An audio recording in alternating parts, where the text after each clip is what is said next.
Стало известно, что китайские власти отобрали около 500 тысяч уйгурских детей и направили их в школы-интернаты, обучение в которых ведется только в соответствии с китайским образом жизни. Ссылаясь на информацию веб-сайта китайского правительства, New York Times сообщила, что в целях прививания преданности Китаю и коммунистической партии 500 000 детей были отправлены в открытые в Восточном Туркестане интернаты. Газета также заявила, что Пекином были предприняты большие усилия по увеличению числа подобных школ.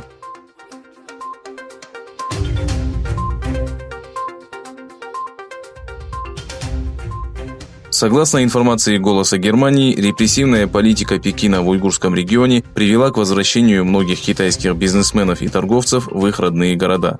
В результате оттока китайских переселенцев за короткое время население города Корла сократилось вдвое. Большинство покинувших регион китайцев являются коммерсантами. Причиной возвращения китайцев на родину стал страх перед творящимся беспределом и жестокой политикой коммунистов в Восточном Туркестане.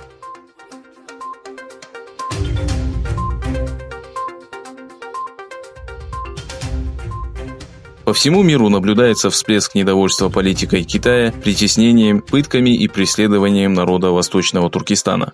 Представители молодежного крыла партии Саадет, общества анатолийской молодежи, организации Джансую, студенческого объединения ОГДР, Центра экономических и социальных исследований ЭСАМ, Ассоциации ремесленников и мастеров искусств СДР, а также объединения правовых исследований ХУДР собрались на площади Эйюп-Султан, расположенной в Стамбуле, где провели протест против репрессивной политики Пекина.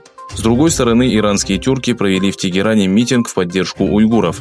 Участники акции несли флаги Восточного Туркестана и баннеры с надписями «Свободу Восточному Туркестану» и «Китай олицетворяет терроризм». В свою очередь, Крымская ассоциация просвещения и культуры имени Исмаиля Гаспирали организовала марш протеста в поддержку уйгуров под названием «Стань голосом притесненных». Участники акции проследовали от здания ассоциации до статуи Ататюрка, расположенной в стамбульском районе Пендик.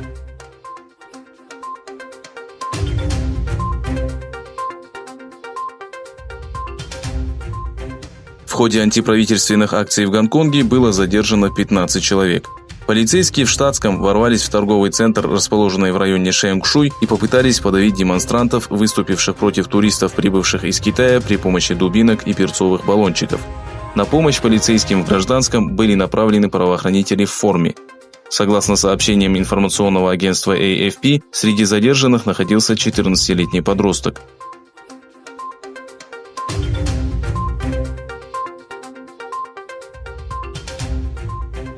Шведский онлайн-сервис потоковой передачи музыки Spotify сообщил о решении блокировать политическую рекламу в связи с предстоящими президентскими выборами в США.